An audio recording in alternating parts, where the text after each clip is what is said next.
Hi, everyone. Thank you so much for watching our panel today, Breaking the Binary. We have some amazing panelists here. I'm just going to read out their bios and introduce them. We have Brit Cervantes. They are the program coordinator and community educational specialist for UCI's Pediatric Gender Diversity Program. Their role with the program is to assist patients and families with navigating their social, legal, and medical transition.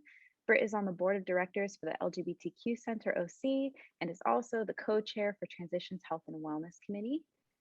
We have Nicky Endres, they, them, she, her, their non-binary trans queer actor, comic, and voice artist. Recent credits include recurring on One Day at a Time on Netflix, guest starring in the upcoming limited series The Dropout on Hulu, and other recent appearances on NCIS Los Angeles, Lucifer, and On the Verge. Nicky also provides the English language voice for Spanish trans icon Cristina Ortiz Rodriguez in Veneno, which is on HBO Max, in the limited series about her life. Nicky enjoys martial arts, elegant pragmatism, and unicorns. They are deeply and sincerely devoted to Xena, warrior princess. We have Atticus, they, them, eh-yeh. They've been working in and for their community for the past 3 years. They love to dance, watch anything created by the Henson Studios, especially the Muppets, vintage vinyl and fashion, and eat a lot of delicious gluten-free vegan food. Nick Casey's journey began shortly after traveling throughout Europe in search of masculine-styled shoes made to fit smaller, petite feet. For most of their life, Kacy was unable to find a proper pair of shoes that were both comfortable and fitting of their identity. Tired of being underrepresented, Kacy set out to discuss with manufacturers why shoes have traditionally been divided between men and women only. After being told repeatedly by the footwear industry that the market for this niche was too small and therefore non-lucrative, Kacy decided to design their own collection of gender-free shoes in a range of gender-equal sizes. In addition to footwear, Kacy also designs accessories such as their one-of-a-kind modular gender-free utility holster and other accessories that are gender neutral in design. Kacy's designs break the traditional ideals of gender binary while allowing individuals to walk their own way no matter how they identify. We have Anaï Luna, who is a Latina, trans feminine, non-binary person.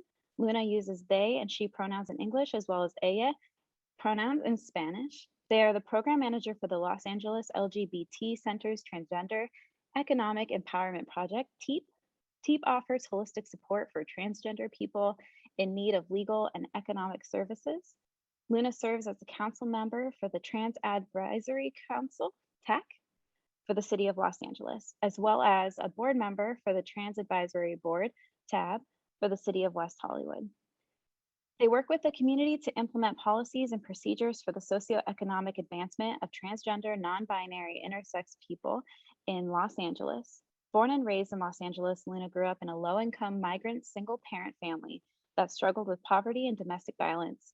When they started their transition, they did not know of other non-binary people. They now use their voice and platform to amplify the experiences of the disenfranchised groups with a perspective of intersectionality. Hello, everyone. Okay, we're gonna get started here with our very first question. I also just want to throw out a disclaimer. When we are saying non-binary, we mean we are talking about all identities that are not under the binary. And with that, our very first question for everyone is, what has a non-binary identity helped you break free of?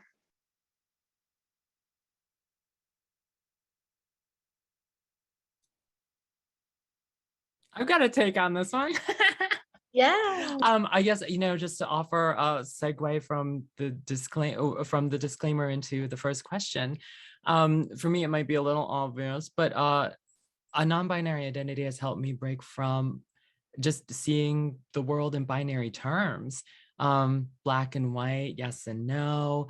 And I guess to even put another sort of spin on that is making for me the experience of cognitive dissonance, or like a Venn diagramming of yes anding inclusion, a default starting place for where not only my own personal identity experiences, but how I kind of interact with the world and take in information from other people and places and events. I absolutely agree. I'm on that same wavelength as you, Nikki, because I feel like, you know, as for myself, the same thing.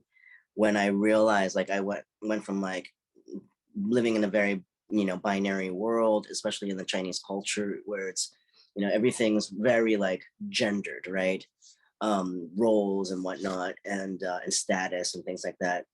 And after my transition, recognizing for myself that, like, you know, I don't feel comfortable being stuck in this binary anymore. Like, why do I have to identify as a man if I transition? Why can't I embrace like all of my sides, all of the facets that make me who I am? Not to mention that I spent, like, you know, the last 30 something years trying to fit into the lesbian community, and I didn't want to just like lose that overnight, you know, because I don't have boobs anymore.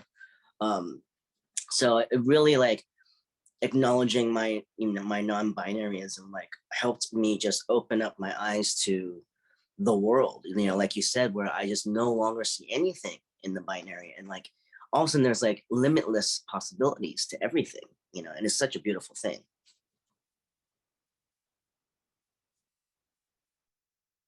Yeah, something that I was noticing as I was listening to you folks talk is that a lot of there's been several mentions of and. I think when talking about different things, a lot of times folks are in the space of or, it's this or that. And I noticed that you folks were saying and a lot, and I think that that's something that has been that I have learned and grown into with my non-binary identity is the power of and. I am not this or that. I am this and that. I am somebody that is complex, and when you move outside of like this binary thinking of like you can only be male or female, and moving into a space of like I can be this and I can be that and I can be this and I can be that tomorrow, and just really having the power of all of these identities and embodying all of these identities. I think when folks are talking about binaries, there's an oversimplification of how complex we can be as people, and how big our identities can be, and how big we can exist in different spaces. And I would say the other thing is it's helped me really move out of wanting to try to validate myself, because I know other people are making assumptions about me. So people look at me and I might present in a more masculine way, and there's assumptions that I am a male person, and really moving away of like that's them, that's their assumption of me, and I don't have to prove my identity. I don't have to look a certain way or dress a certain way to be a non-binary person. I can exist as I am, and really just leave that for them to take care of, and not make that my responsibility. I definitely feel everyone and all that, and especially with what you said, Brit, is when I was thinking about this, it's just that freedom of like, for me, like putting others' comfortability and happiness like above my own. And that's been really nice because I was raised to do that my whole life. And so even now I have those moments of like, of how I go about my day and how I want to be just my full self, and like, oh, can I do that? And then I'm like, yes, I can. And so it's still a lot of unwiring for me, but yeah, and making sure I'm taking care of me, and like you said, everyone else can go do what they're gonna do and worry about themselves. They don't need to be putting all this on me, and it's just like that's their problem, not mine, you know. So it's been really freeing for that. And it's like lifted so much weight off my chest, and it feels really nice. For me, I think I want to bring attention back to the question. I think it says break free. For me personally, I don't feel like I've completely broken free. I feel like it's a constant act of breaking and breaking and breaking that I have to do in myself all the time. I came out as non-binary about 7-8 years ago. At the time, there wasn't really that much representation for what non-binary can look like or appear. I didn't even realize it was part of the trans community until like 5 years ago, and that's when I started owning both trans and non-binary and terms of my identity. And still to this day, I've internalized so much of like the harm and trauma and like the stereotypes that were placed upon me, and I'm still to this day, 8 years later, finding ways to be able to say no to those and heal from that trauma. I I also like, I feel like with non-binary and sexual orientation, like it gets so complicated. Like people already think it's complicated dating trans people. Dating a non-binary person, it's like, what, like, does this make my sexual orientation any different? No. Um, and I think the challenging for me is that I express like very gender fluidly. So I'll have facial hair like maybe today, and tomorrow I'll shave it all off and I'll look the most, in some cases, the most prettiest, like some cases, passable or cis assumed girl. But people won't always like me for both. Like they'll like me for one or the other, but they won't like me for both. And as a non-binary person, I always feel like I have to compromise my identity to be like seen as desirable or seen as worthy of love. And I'm on this healing journey even to this day right now, that like I don't have to compromise that. I deserve love, and I should be able to find someone who can love me for who I am in my fullest sense of self. But it's an ongoing, uh, it's an ongoing journey. It's an ongoing breaking of like these stereotypes and expectations, and I'm not completely broken free of it. But it's important to be mindful that um, freedom doesn't come immediately after coming out, and you have to keep at it and preserving that for yourself and self-love. Well said. That resonates a lot with me. I'm fluid as well. And, you know, I guess going back to the question, the breaking free from, and just to echo what y'all said, and what I'm about to say, I just want to say that I'm synthesizing. That it's like, I don't know how to say it in a way that doesn't sound shady, but I feel like I've been able to break free from toxic ass people in my life, whether it be trying to please them or live up to expectations that are binary, or whatever. And I'm not saying that it's easy, like, you know, like you just said, Luna, it's an ongoing kind of thing we face all the time. But and like you brought up, Brit, about like the anding and the inclusion, that if, without being political, right? Like I only want to invest my time and energy and love in people who believe in women's rights or anti-racism or intersectional feminism. Like without having to go to the academic or political or ideological, I could just like, look, do you love me? Do you get me? Do you make room in the world for people like me? Then we'll get along. If you don't, great. That is wonderful information for me, not to invest too much of myself in this, right? Unless you're paying me as a consultant, in which case, please bring on the paychecks.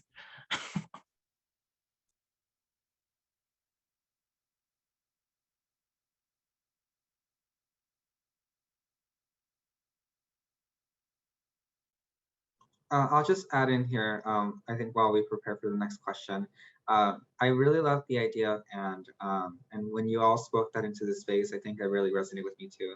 I always felt like, what I was trying to mention earlier is like, I only feel desirable in one expression or the other. But in reality, I realize that I'm hot in this way and in that way. I'm hot, fudge and femme and fudge and STEM and all the categories. And you can't just box me into one category. I think I love the and that we manifested here. Very much so. I want to yes and to what you just said and double down on that some more.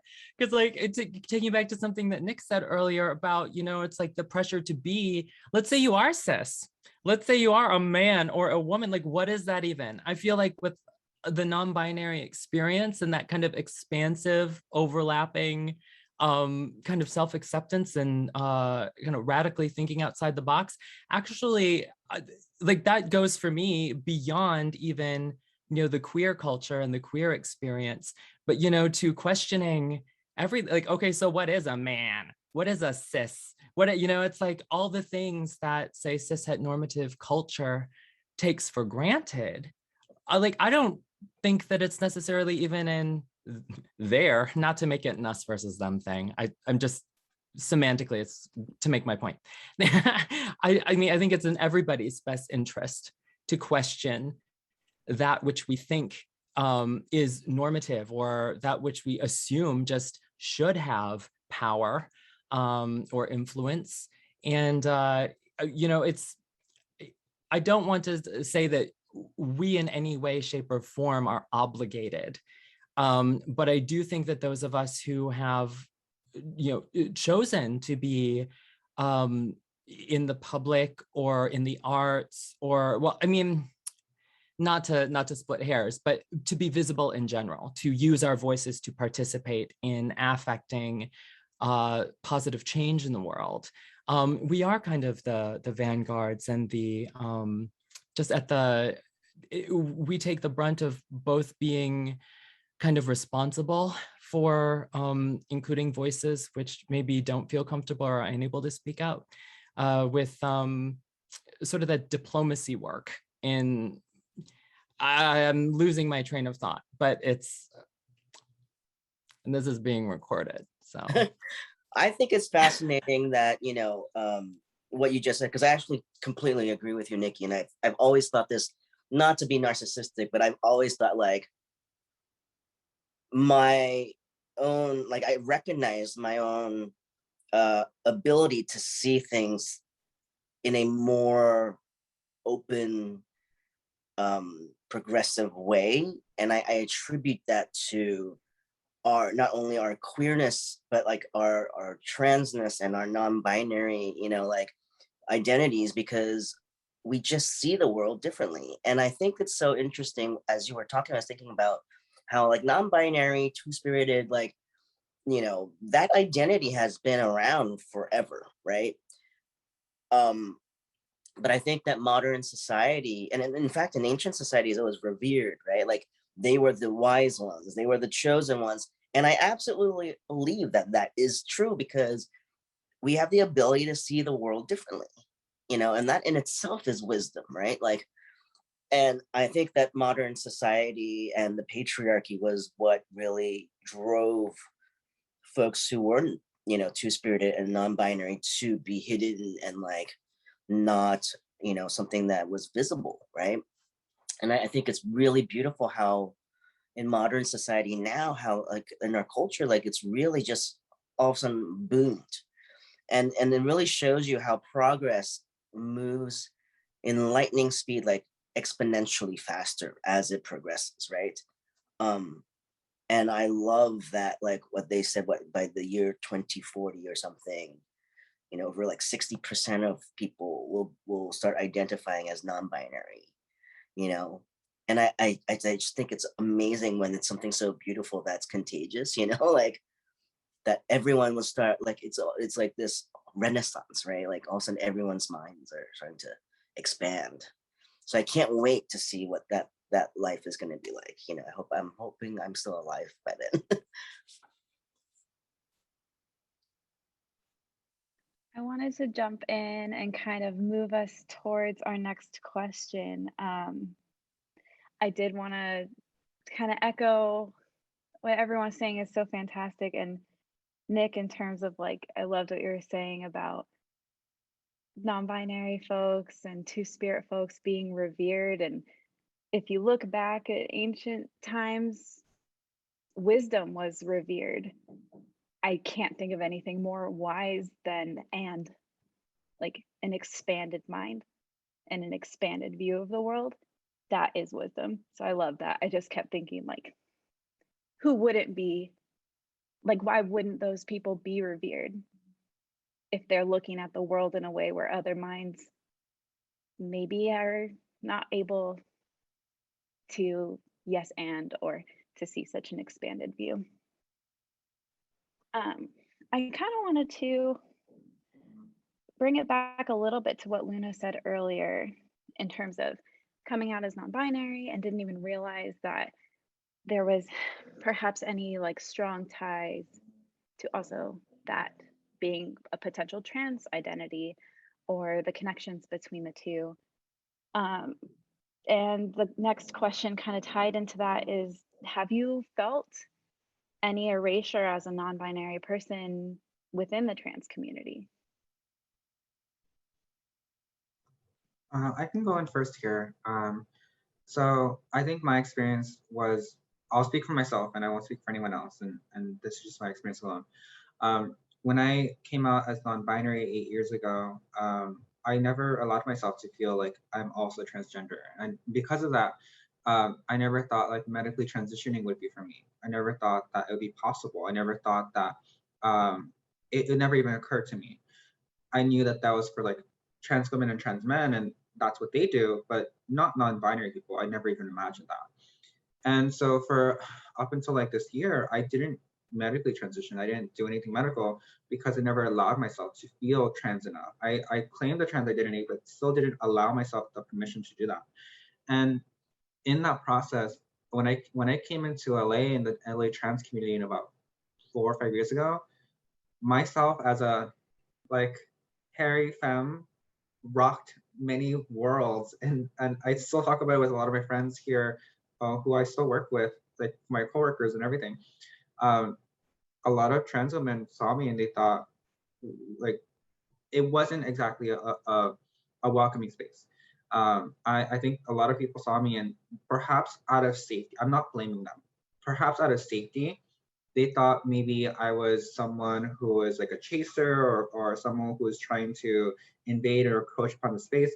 And also there's elements of like their upbringing where someone like me wouldn't be possible 10 years ago or 20 years ago. Someone like me would have been killed or murdered, or I wouldn't have been alive to tell my story. But the fact that I was able to walk into this space alive, present, taking up space, I think for many people really challenge what is possible. For many people, passing is the only way to be safe and the only way to be able to exist in the world. And for me to come in with no challenge there, I think many people saw that and were like, well, you didn't go through what I had to go through, so how dare you come into my space? I don't take that personally. I recognize what had to happen for me to even be here in the first place. But I will say it did leave a lot of trauma with me. I ended up for 5 years thinking super imposter syndrome. I was thinking I'm not trans enough. I was telling my therapist like I don't belong here. What am I doing here? But I knew deep down like I wanted to be like them, but I just didn't allow myself to be that person. And so I think I wouldn't say erase, but I think it's this is cycle of harm and trauma that we perpetuate amongst each other. And I internalized in that myself too. And there was one time I was just chatting and I realized I was something really non-binary phobic. And I was like, where did that come from? I don't even think or agree with that. But it's so very much instilled in my mind that like I have a hard time escaping it. And I have to in myself be kinder to myself and folks like me because we can't let the harm and trauma continue to perpetuate, and we have to be kinder and validate people for who they are. So in summary, I struggle with saying erasure. I think it's just a very natural response to what the world was before. And we have an opportunity now to break generational cycles within the trans community. And we have the opportunity to be able to make a safer space so that non-binary people younger than us don't deal with what we had to go through.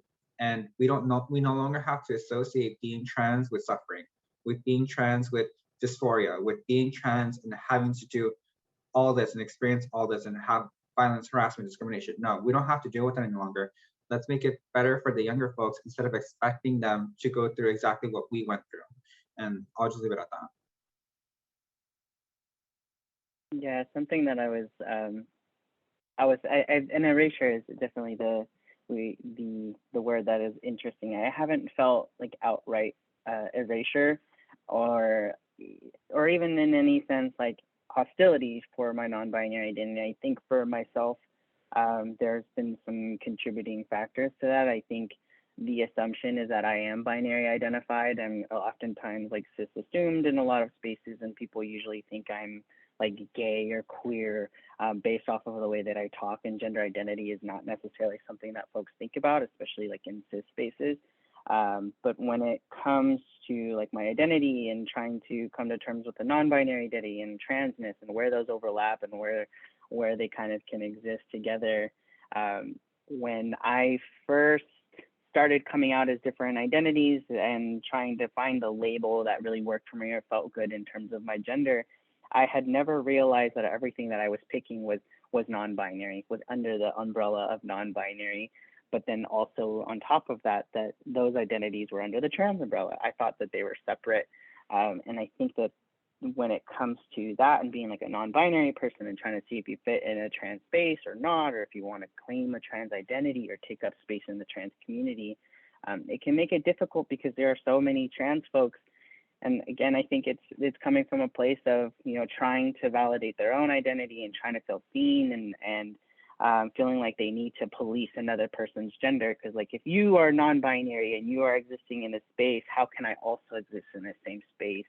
And so the hyper-masculinity and hyper-femininity and taking on binary identities, I think it's a trap that we are all kind of in, and something that we can work together to break free. And I remember, and when you're talking about, you know, trying to transition medically as a non-binary person, I didn't feel like that was something that I could pursue either. And because, you know, if you look at that DSM-5 criteria for gender dysphoria, it doesn't leave any room for folks that are non-binary. It doesn't make us feel like we have access to those spaces or to those interventions. And I remember when I was contemplating if I wanted to start HRT, because I wasn't really sure how to move forward with my own transition. I was talking to some friends that were trans identified, they're trans men. And then one of them, when I had shared that I just didn't identify as a man, I never felt like a man. I don't know what that means to be a man. I've never wanted it. I don't have real particular interest in a male identity. I remember that somebody said to me like, oh, don't worry, like once you start taking hormones, you'll identify as a man. That's where you will have a binary identity. And that's something that stayed with me because it's like, it's been almost a decade and I'm still not there. And so I'm wondering when the hormones are gonna hit and make me feel like I'm a man one day, because there's this assumption that like testosterone equals man and estradiol equals women, and it doesn't make any sense to me, and it's something that we're all kind of caught up in and trapped in. And so I haven't felt erasure, but I haven't necessarily felt inclusion. I think hot topic is like, you know, everybody's talking about diversity and inclusion, and they think that like, oh yeah, we invite trans people to our spaces, that means that is inclusion, but that feels like acceptance. Somebody, and an analogy that I kind of heard for that was like, acceptance is inviting somebody to the party, but inclusion is inviting them to dance. So what are folks within the trans community doing to make sure that non-binary folks are actually included? Are you just inviting them to these spaces, or are you doing things so that they feel like they are included in those spaces? Are you watching what language you're using? Are you making sure that you're intentional with the language that you're using about your events? There are all of these different things where just inviting trans folks and non-binary folks is not enough. It needs to move into more of a, we are being intentional with what we're doing and the type of spaces that we're creating. Yeah, I agree with that, Brit. And also what came to mind for me was, you know, I have a lot of conversations often with people in our trans and non-binary community about how, you know, certain areas, like for example, like West Hollywood is not very inclusive. Like there's not enough representation, and my response is always, well, like, how is it ever going to be if you don't show up? You know what I mean? Like, someone has to start showing up, otherwise they're never going to be inclusive, right? And so I think for me is like, I never waited for the invite. I just invited myself. You know, I just show up, and I believe that by showing up, someone else is going to be like, wow, I saw an Asian trans person there, and I'm going to start going, you know? And I think that it kind of has a domino effect, you know? And so slowly, like, I met Dinah this weekend, you know, and I feel like I was probably one of the first to come to Dinah as a trans non-binary person years ago, you know? But that's what I feel like inclusion can't always just, it's not a one-way street, you know, it takes two to tango, right? Like, so I think it's really important for people to realize that, like, you can't be erased if you don't allow it to happen. You know, I think you have to just kind of like put yourself out there and advocate for yourself to be represented, and be the voice for those who don't have that, you know, safety or the ability, you know. Yeah, I And I'm totally agree with that. lucky. Yeah. Oh, sorry, not to cut you off. Right. No, that's okay. Yeah, I do feel very lucky because I kept thinking about like, have I felt erasure? You know, I know I've definitely felt like the token, you know, for many, many years. I was the token Asian, the token, you know, whatever.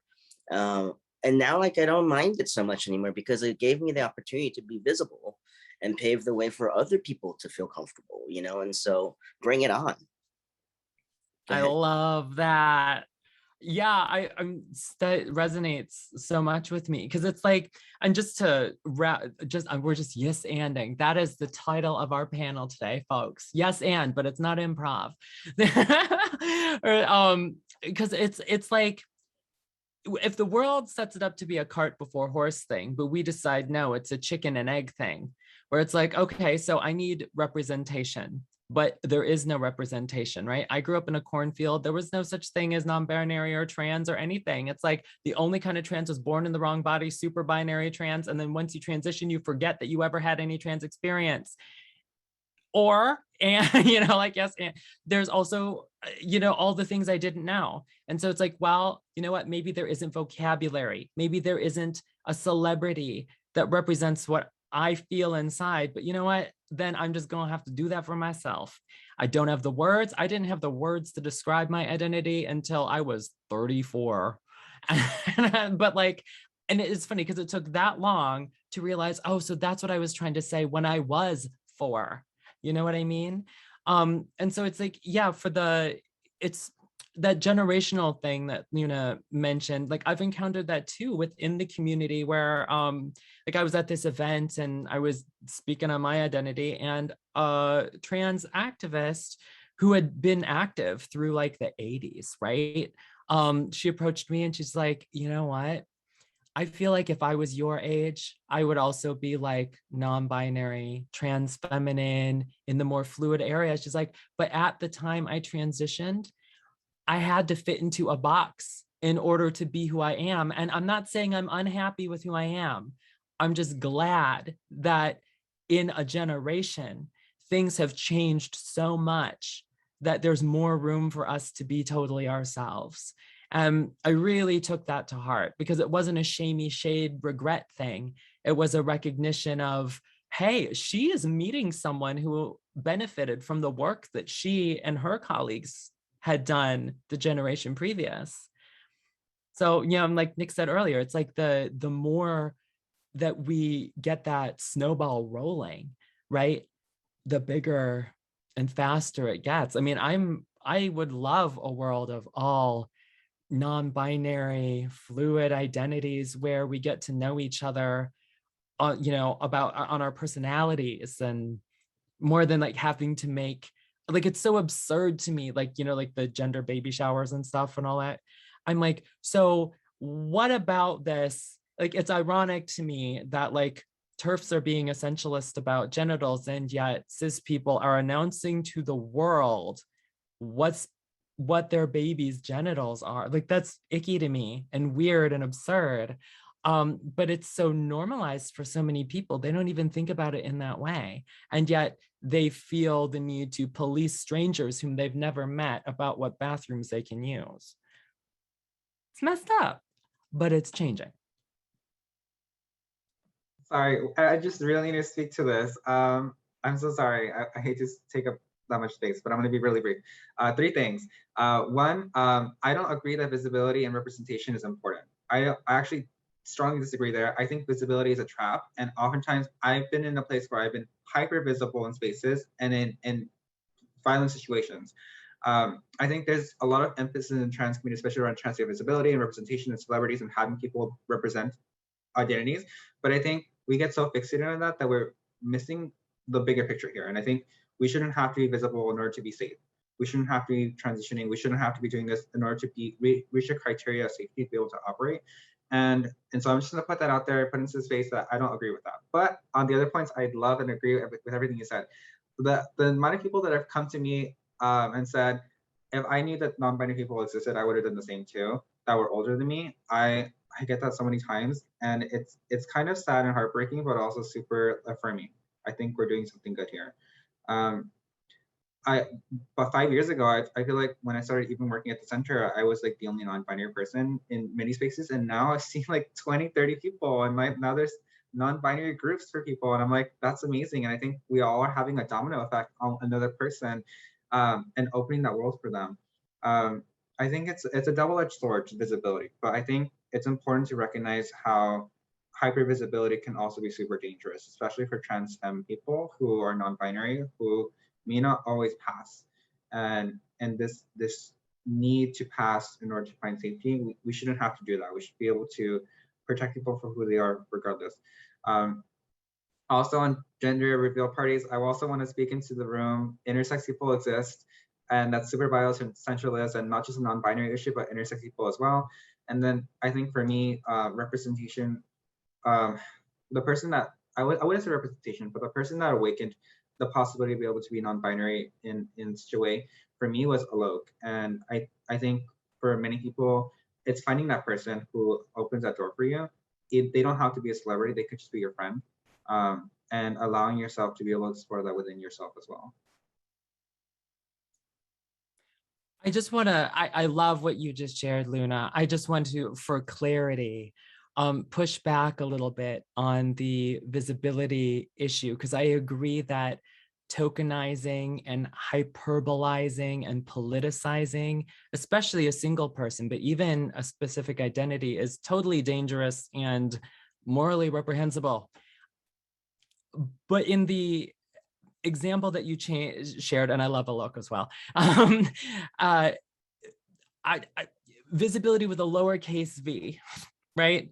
The leadership and courage I think it takes to put oneself or one's work out there, whether you are the figurehead of your work, such as an artist like Alok, or, you know, like you, working behind the scenes in many cases on committees and with governments to help affect positive changes and make the world safer and more secure for people like us. I think both of those are important. When I say visibility, I mean the willingness to engage, I guess, and that the first ones always are unfortunately, if you're coming from a marginalized group, always face, you know, the threat of violence, and that's not the way it should be, and I don't endorse that.